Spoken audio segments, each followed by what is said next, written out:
Hello there, Mavericks. This is Rob Reinhold, joined as always by Mr. Ankit Sharma, and we had another great trading week. Wow, you know what?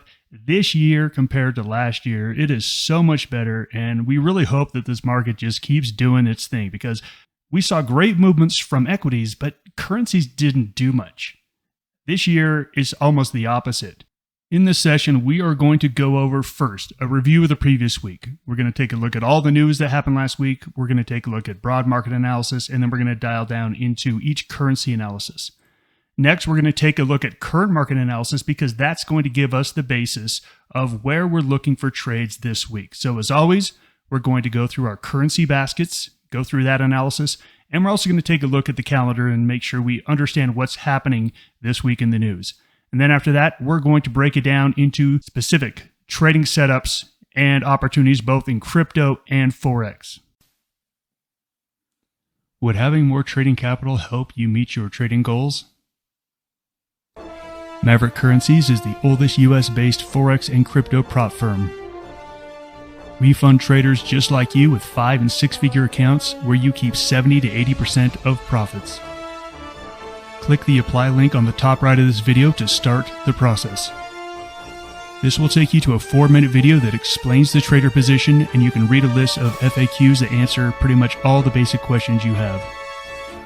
After that, if you're interested, fill out an application, and then you'll watch the full-length recruiting video and schedule an interview with our recruiters. Are you our next trader? So let's get into it. This week was the first down week in equities for 5 weeks, and that was just on the S&P. It was the first week in 8 weeks for the NASDAQ. So just think about where we are in the cycle. We've had this huge surge in the markets higher. It was due for a pullback, and we said that. We said, hey, it's due for a pullback, and that's exactly what we got. At this point, that's all it is a pullback. Nothing more, nothing less, just a pullback. We heard from 2 central banks last week. We got a surprise rate hike from the Bank of England. And this one really shocked people because they were already going to raise by a 1/4 point. They surprised the market and went with a full 1/2 point rate hike. We also heard from the Swiss National Bank. Remember, we only hear from them 4 times a year, and they raised by 25 basis points, which was expected. Now, we have been seeing central banks that were on pause start to raise rates again. We have another round of rate hikes likely. Ankit, is this surprising to you that we're seeing another round of rate hikes? No, absolutely not. I mean, I think we are seeing a very much a similar effort across the board from other central banks. So it kind of reminds me of last year where they all started to raise around the same time. And within that short 2-month period, we got a rate hike from everyone. So I think that's where we are. I think the only surprising one is that the U.S. didn't raise rates, but everybody else is raising rates. So it doesn't come up as a surprise to me. I think it's really much expected right now with the inflation concerns. Would they continue hiking rates? I think that's another big question to answer in the coming weeks. But for now, I think it's kind of expected that they're all doing the same thing at the same time. What you just said is so important for traders to realize. They're all doing the same thing at the same time. Look, if they're all raising interest rates, there's kind of a net effect or a neutral effect where, remember, we're talking about which currency is going up more, which central bank is raising rates faster. If they're all raising rates at the same time, all of a sudden, there's really not any parity between them. However, the yen, the Bank of Japan, is the only one not raising rates. What happened to the yen this week? It fell. Let's talk about the move in cryptos. Holy cow. We haven't seen a move like this in cryptos since the craziness of 2020 and 2021. A huge surge across the board, and I went looking for news. There was a major new exchange open this week called the EDX exchange. It's backed by Citadel, it's backed by Fidelity, and it's backed by Charles Schwab. That's a big deal because these players didn't get into cryptocurrencies.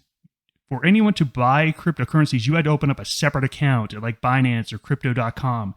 And a lot of the normal, everyday investors, they didn't want to do that. Now, Schwab, Fidelity, Citadel, they opened up their own exchange, and giving everyone the opportunity to go through those brokers to buy cryptocurrency is a huge deal. Huge, huge surge. We'll take a look at that here in a second. Let's take a look at the news events for the week. We did hear from Chairman Powell twice. We heard from him on Wednesday and again on Thursday. Both times he told us what they told us last week in the FOMC meeting. We are going to raise rates 1 or 2 more times this year. The market didn't care last week. The market didn't really care this week. Look at that CPI out of the UK. That is probably the reason we saw that half-point raise, 8.7%. That is hot. Just think about where we are in the US, 4%. There is still rampant inflation happening in the UK, and the Bank of England's got to get it under control. Let's talk about Friday, because Friday was a very surprising bit of news, and it actually weakened the market overnight on Thursday night and Friday morning. These European PMIs were abysmal. They were terrible. And we saw everything sink overnight. Equities were down about 1%. They did recover a little bit throughout the day. But boy, those are some really nasty numbers coming out of Europe. Let's see how this all affected last week and the numbers. Let's take a look at the numbers on a broad category, then we'll dial down into the individual currencies. We had the S&P down 0.5%. Okay, no big deal. 0.5% pullback after a 7 or 8% run. Look at the pullback we saw in international equities. Huge pullback. Look at the pullbacks we saw in gold and oil. Those are big numbers for a weekly return. And I know you can't ignore that crypto number. Holy cow, 23.5%. This is on a crypto basket. You're going to see that Bitcoin Cash was up 64% on its own. Just an absolutely crazy week in cryptos. So let's take a look at the charts on equities. And here we are. We have the S&P reached that new high, and we had this sort of parabolic move off of this high base. So we had a high base here. We had a little parabolic move. We said, hey, it's time for a pullback. That's exactly what we got. We got 1 red candle, 2 red candles, 3 red candles. On Thursday, we got a bullish engulfing candle. And I got on with our stock and options group and said, hey, look, if Friday's an up day, you have to go long. Even though you don't want to, you have to. That's what the technical analysis says. Friday's candle has made this a little bit more complicated because we didn't get our confirmation candle. We needed a green candle that was above Thursday's close. We didn't get that. We still got a green candle. We just got a gap down in the morning, and we got a recovery, but not to previous highs. So we cannot say that this pullback is over yet. But you can see these last 2 green candles are telling you the buyers are there. The buyers want to be there. Both of these days had more buyers than sellers. It just had a gap down overnight. This pullback is not technically over yet, so we can't get overly bullish on equities yet. Let's take a look at the numbers in Forex. Last week, we liked the Canadian dollar, and boy, we were right. It was the best currency of the week, up 1.36%. We liked the yen short. It was not the worst currency of the week. The Aussie dollar said, hey, hold my beer. I'm going to go down 2%. That's a big move. Aussie down 0.5%. These 2 currencies typically have much better runs in this situation. It was just a really nasty week for these things. We continue to see other currencies doing better than Aussie and Kiwi. Usually when markets are very bullish, these do much better. They're not. Dollar had a nice little run up 1%. And you can see the European currencies so-so. Take a look at that pound. This is a very important thing because we always say at Maverick, when something should happen and it doesn't, it's telling you a story. We got a surprise rate hike, 0.5%. And the pound didn't really react. That's telling you a story that the pound is tired right now. That's what it's telling you. It's already had its run and it's tired.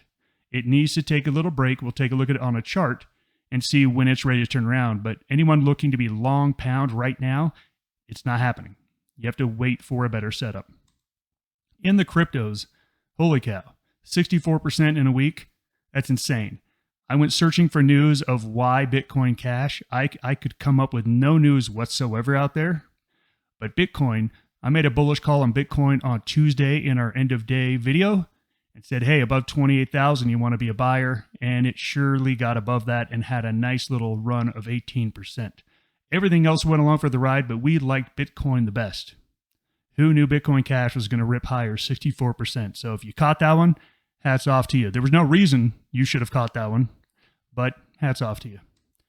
So let's take a look at our market scores. Let's take a look at our market analysis, and then we're going to go break through each currency one by one. we are still at a +3 on our call in equities. +3 is the most bullish we could be. However, take a look at international. We already took a look at the S&P. This S&P was just a pullback, and we're not even back to the 20-period moving average. The world markets are kind of telling a different story. We're more at like a +1 or a +2 in international equities. So we definitely have to downgrade our opinion of equities, especially international equities. This is a much bigger pullback than we saw in the US equities. It is still bullish, and technically speaking, we can go all the way down to this 94 area on VT, which is going to be where the 50-day moving average is. As long as it holds this, it's technically still an uptrend, but boy, it looks nasty. So definitely you have to downgrade international equities from a +3 to more like a +1, +2. And then cryptos, take a look at this. Big, huge move. We talked about this resistance level here. We said if we can get above that resistance level, that's going to be a more bullish signal. And then we said if we can get above the 50-period moving average, that'll be another bullish signal. It ripped through there on Wednesday, and you can see continued bullishness. Okay, we came up to this level. We hit it. We're probably a little tired. Here. Would not be surprised to see cryptos pull back 4, 5, even 10% next week because it had such a massive gain. Could easily see that. Or what I would love to see is a high base. Give me a high base here for 4 or 5 days and then a breakout higher. I'm absolutely going to be looking long in the crypto space. Next week, more big news. We keep having week after week of big news. So this week is all about the CAD, in my opinion. So we have Canadian CPI. Let's see what happens on that. We also have Canadian GDP on Friday.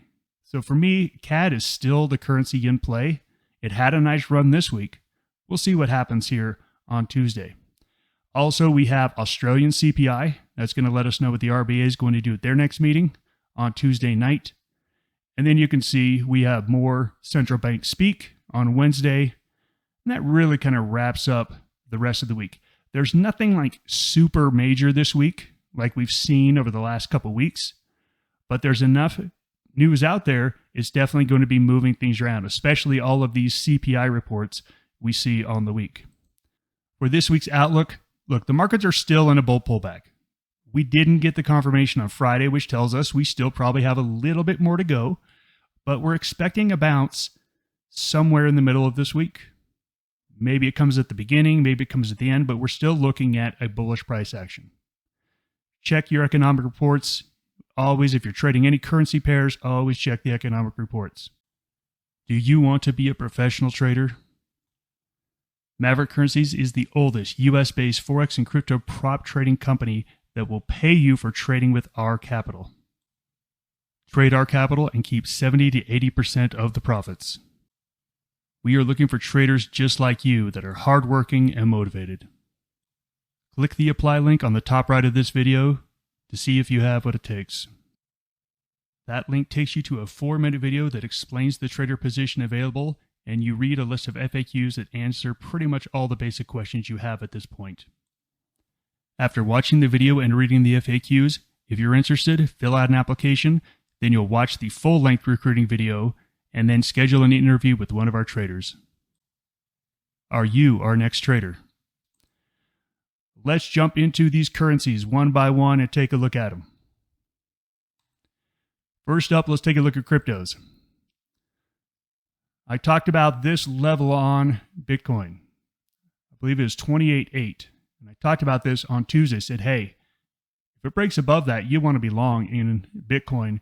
And sure enough, you can see we had a 3,000-point rally all the way up to 31,500, somewhere around there. So really nice move in Bitcoin.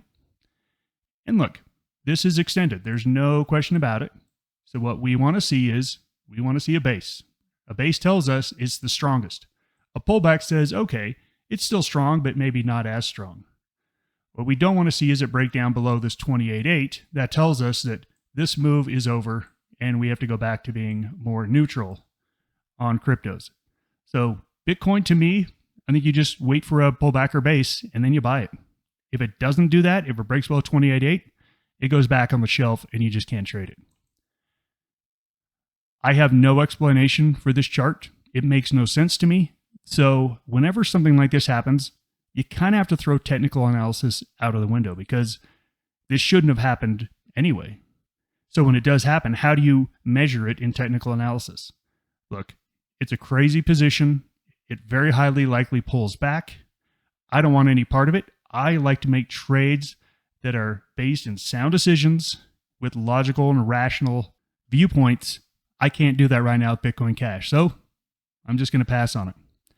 Let's take a look at Ethereum. Now, Ethereum is a little late to the party. You can see it has not broken out above this. So if Bitcoin can high base, so let's say Bitcoin holds on to its gains, it doesn't sell off next week. I actually think you want to shoot for Ethereum as a little bit of a catch-up trade. It's sitting right here. It's just having a little trouble getting through this resistance. A breakout above, I don't see any reason why it doesn't run to 2,000. So I do like Ethereum next week for a crypto trade. If we go to Litecoin, look, Litecoin has not yet broken above certain levels. I'm just uninterested in this. I'd much rather be in Ethereum. Now look, the short-term chart looks fantastic.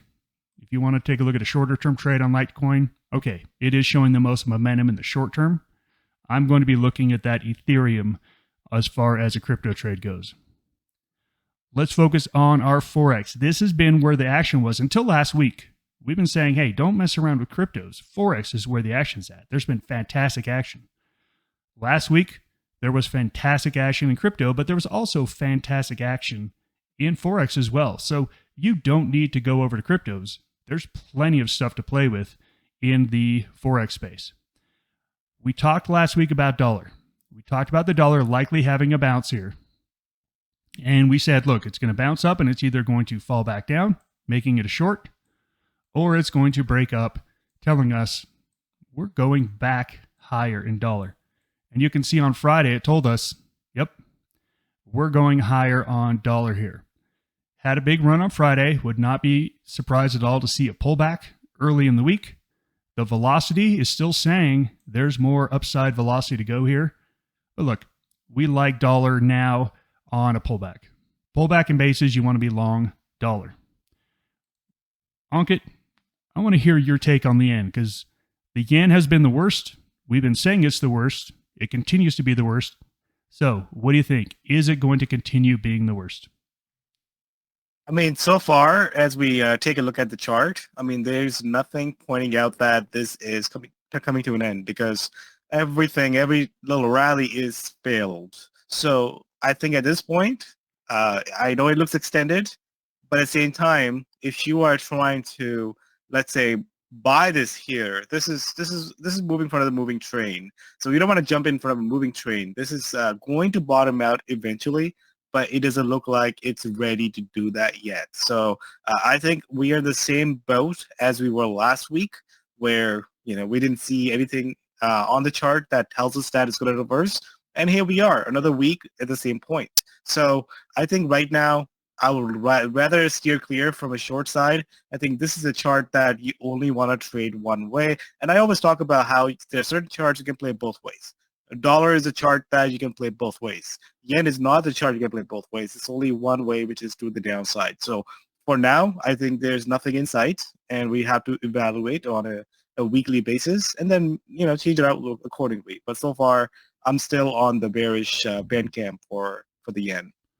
And I think it's important to talk about time frame on these trades that are, as you call them, one-way trades, which I love that term. They do get extended, and we have to admit that this does look extended. At some point, there will be bounce. We know that. So your time frame of your trade is going to be very important. If you're looking to make a 2-week trade on yen, this is probably not a great entry point on yen short. If you're looking to be in yen short for the next 24 hours, it's great. It's the best one. Why aren't you? You shouldn't be in anything else. So the time frame really matters on these. The shorter your time frame, the more you can play these extended stocks because you're not going to be in them for the 3 or 4 day rallies. You're going to be out of them much quicker than that. So we do like yen to the short side on shorter term trades. The Swiss franc after trying to break down out of this lower range here, it bounced. But look, this bounce was fairly small. We still have not cleared out of any sort of range here. We are getting closer to the top. So short term, I'm mildly bullish in Swiss franc, but longer term, I think it's sideways at best. The euro, however, has actually made a better reversal here. We did the same thing. We tried to break this level. We held it. And now we are back up above this level we set about a couple weeks ago. We think we're likely to make a run back up to this 135. Now look, right here, right now, we've got some momentum. We've kind of stalled out here. I would love to see a couple more days and then a break higher. That would tell me that euro is ready to go. But right now, it is not ready to trade whatsoever. You should not be looking to trade this on Sunday and Monday. You have to let this trade develop a little bit more. Here is the pound. Now, the pound had a big run last week. We got that surprise rate hike, and it paused. Okay, but look at this pause. This is high base action. This is great high base action. We're still at a plus rate on pound. It's just not ready yet. Sometime this week, this is highly likely to break out to the upside. Ankit, what's your call here on pound? As I highlighted last week with the pound, one of the issues I have with the pound to the upside is that it's up against a very strong resistance. As we take a look at the currency basket for the pound, we have this multi-year resistance. So I'm very cautious on upside from here until we can break above that resistance. But at the same time, there's no reason to short either. So I think this can go sideways a little bit, and the focus can go on other currencies. Remember, the pound has been one of the best performing currency in the past few months, I would say. So here we are after a surprise rate hike. What's next? That's the question. What's next? And I recall Reserve Bank of New Zealand just did that like 2 months ago, and Kiwi actually fell after that because everybody then started to sort of pare back their bullish bets on their rate hikes. So I think it all now comes down to what's the further schedule looks like for the rate hike. And if that starts to fizzle a little bit, I think the pound can go sideways here. So the question is, what's the next one to focus on? That's what I'm looking at. I think this trade has kind of run its course here for me. Well, I'm going to disagree with you on that one, and this is where it's always fun. Ankit, you've been doing this for 15 years. I've been doing this for 25. I'm not saying just because those extra 10 years, I'm going to be right, you're going to be wrong, but I do like pound to the long side, especially as I'm hunting for other currencies. And we come here to the CAD. The CAD was my favorite currency last week, and it was the best. It had this nice bull pullback. It bounced just like it should, and it had, look at those easy candles. So I was in CAD yen for a few days, and it was an easy trade to stay in because the candles never threatened to stop. I was able to trail my position up, and I was never threatened throughout the whole trade. This was a great trade, and look at those candles. But look, just like the yen, this is overextended. And at some point, there will be a 2, 3, 4 day pullback. If I'm looking to make a trade the last 2 weeks, it's not the right entry. If I'm looking to make a trade on Sunday or Monday, it is the perfect entry. This is where you want to be right now. The strength is in the CAD. I do expect the CAD to have a pullback or base sometime here in the near future. And when I take a look at the pound that is having a base in the immediate right now, if the CAD does go sideways here, I like the pound on a breakout. So I do like the pound this week. I'm going to be looking at that as my number one currency. And really the reason for that is there's really nothing better out there. Take a look at Aussie. Aussie is sunk all the way back down. We had that nice breakout. We played that 2 weeks ago, made some decent money, and this should have pulled back and bounced. It didn't. This is failed. This rally back here is failed. We are back down into this range. To me, I don't really love trading the Aussie here because overall, I don't know where it's going on a trend score. On a velocity score, there's no question it's to the downside here, but I'm going to look elsewhere. And then we come over here to the Kiwi. Again, I don't want to buy the Kiwi either. The reason why I like the pound is not because I think it's great, because I think it's the best that's available at the moment. So I'm looking at Kiwi basically saying it's going nowhere. What do you think? I'll go nowhere? I mean, I think there is an opportunity between the Aussie Kiwi pairing, but Kiwi overall, yeah, this thing is not going anywhere. And that's what we have seen with these currencies, that they can go sideways for a long time before they can figure out a direction. Or, Aussie was in the same boat before Aussie had a big run. I think Kiwi is in the same boat as, the further expectation for rate hike is sort of diminishing here. So whenever we see that, we are seeing this the currency suffers. So I think RBNZ is on sort of a hold. So that's where I think the Kiwi has less opportunity to run to the upside, but a little bit more onto the downside. When we look at trend scores, again, this trend score is okay, where we think things are likely to be in a couple weeks to a couple months. As you can see here, there's only 3 Forex trades that are going anywhere. CAD and pound to the upside and yen to the downside. Everything else is fairly range bound. So we don't see any major movements in dollar, Swiss franc, euro, Aussie, and Kiwi. We just don't. You can still trade them on a shorter term basis. But if you're trying to buy something and hold it for a couple weeks, this is not the place that you want to be hunting. Crypto is finally looking decent, but like I said, need a pullback to get interested in it. When we take a look at the velocity score is what's happening now. What has momentum now? Now we can see some other trades. We can see that dollar and CAD are having some momentum. We see the cryptos have a ton of momentum at the moment.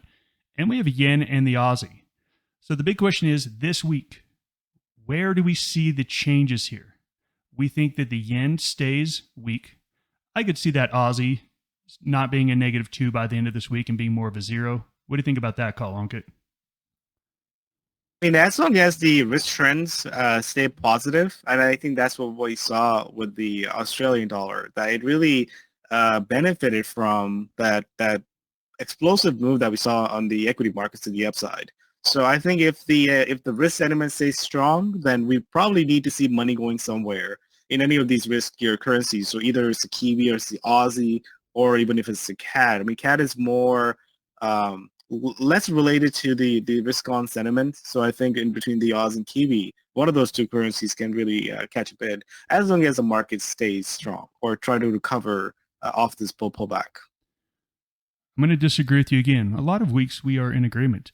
I think the better trades are, I don't think the market is going to be as strong as it's been over the last month or two. And so if that risk-on move isn't super strong that usually benefits Aussie and Kiwi, I think it's actually going to be benefiting pound and euro. I think pound and euro actually end the week a lot stronger than they are right now. So I do like pound and euro. And what I like it against, I still like it against the yen. I'm still liking it against the yen. So let's go in and look at possible pairs. We've identified some of the currencies we like this week. Let's pair them together and take a look at actual setups.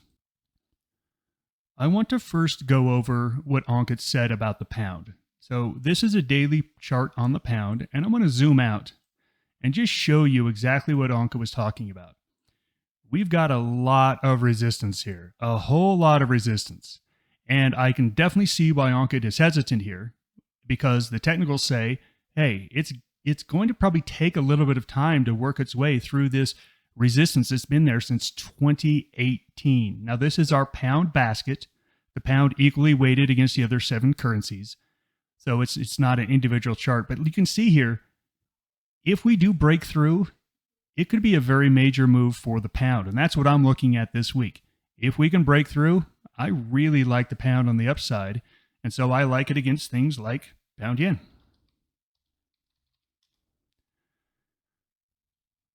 We take a look at the daily chart on this, and we can see that we have broken out of the major resistance a long time ago. Now look, this is due to the yen weakness, not necessarily the pound's strength. But here we are, we had a little pullback, and we are rallying, and we're back up to new highs. And look, we should see it come up and meet the top of this trend line when it finally does peter out. So look, I like pound yen here. I don't see any reason to wait. We have on a 4-hour chart, we have a high base that is just breaking out. So for me, pound yen to the upside is where I want to be. 182.75. I think we likely go up to, the 184 area for the target. So I think that's a very solid trade here early in this week. Look, I like CAD, but the CAD is a little extended. So you could take a look at CAD yen. The chart on CAD yen looks great. It broke through its high base. It held its base. We just had a little pullback on a 4-hour chart. We're running up to new highs, so we could do the same thing here. We should see an extension of this, maybe up to as you can see, this one doesn't have as much upside. It's tough to call a target on this one as it's already there. It would have to creep up along the top of this trend line. As you can see, it's why I like pound yen a little better. Now, the trade I'm really focusing on in the middle part of the week, I do like that euro. I like the fact that the euro went up in the face of the weakening data that came out of it. But I want to pair it up against something other than yen. So what do I think is likely to be the weakest currency? I actually like the Kiwi. This is especially if we don't have a big bounce in the market. If we don't get a big bounce in the market, in the equity markets, and we still see some weakness, this is where I'm going to hunt, is Euro Kiwi. You can see we had this long high base here. We broke out and we sunk back into it. But there's no reason to think that this isn't going to continue and break out to the upside. So the question is, where is the entry? And this one is definitely muddy. You could take a look at, again, there's no clear action here. There's no clean pullback of 4 to 5 candles. We get a nice reversal candle and we get a nice confirmation candle. These candles are messy. Big up, big down, big up, big, they're messy. So where to get in, I don't know. You either need to say, hey, I'm willing to be patient on this, get in, and maybe I've got to wait for 2 to 3 days for a breakout, which I don't like to do.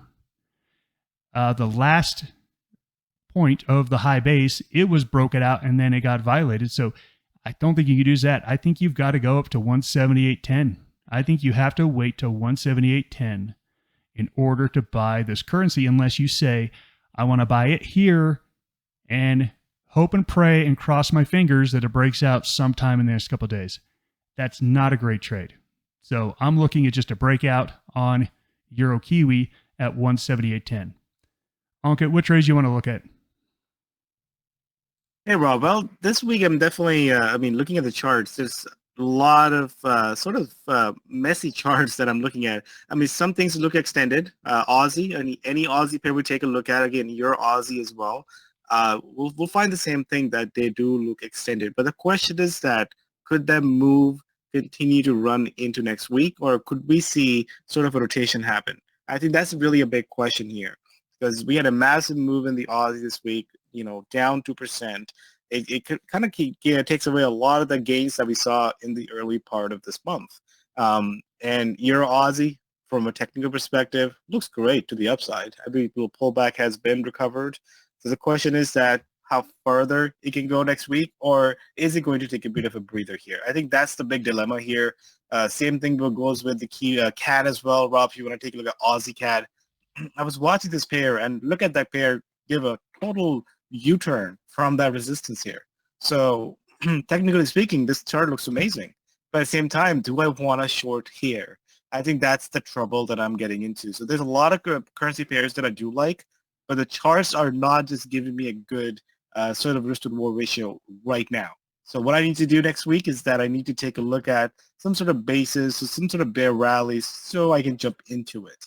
Is Aussie going to continue? Then I need to take a look at those bases, or sort of a reversal into those continuation. Same thing, Rob, if you want to take a look at Aussie Kiwi. We've been battling Aussie Kiwi. One of the other currency runs, and you can see that there has been a massive run since the end of May till this last week of June. Now, looking at this price action here, of course, 4 days of down movement. We are now broken the upward momentum. So I think right now what I'd like to see is that instead of a base or sort of a bear rally to kind of short into, and that would really help me make a decision if I want to be shorting the Aussie or the Kiwi. I don't think right now we are seeing a sort of a similar price action in those two. I think we have to really pick one or the other because of that divergence that's taking place. It's not really trading in a sideways range. It's actually trading a lot of negative correlation there. So in that case, I need to make those picks accordingly. So next week, I think that will be the big question to answer. It sounds to me, Ankit, that you are basically on hold for the first day or two until you see some more setups develop. Is that correct? Absolutely. I think that's where I'm at for next week. Look, and I'll totally agree with you, other than like pound yen. Other than pound yen and CAD yen, I'm in total agreement with you. The rest of the setups look murky and need some more time to develop. So totally agree here. Let's wrap this up. Markets are in a bull pullback. We have not yet had a confirmation that the pullback is over. We'll see.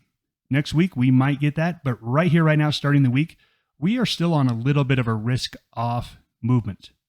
So understand that accordingly. Take a look at your trades. That might actually help the yen a little bit at the first part of the week. If we're still falling in equities, expect that yen to get a little bit of a bounce. If that happens, oh man, I would love that. I'm looking my chops for Tuesday, Wednesday, Thursday. If the market bottoms and bounces up and the yen has had a little bounce higher, I would love to re-enter a short yen trade with the strong currencies. As always, focus on your velocity scores, focus on your position sizes. That's how you win this game. That is it for us. Thanks for joining us. Goodbye, everybody.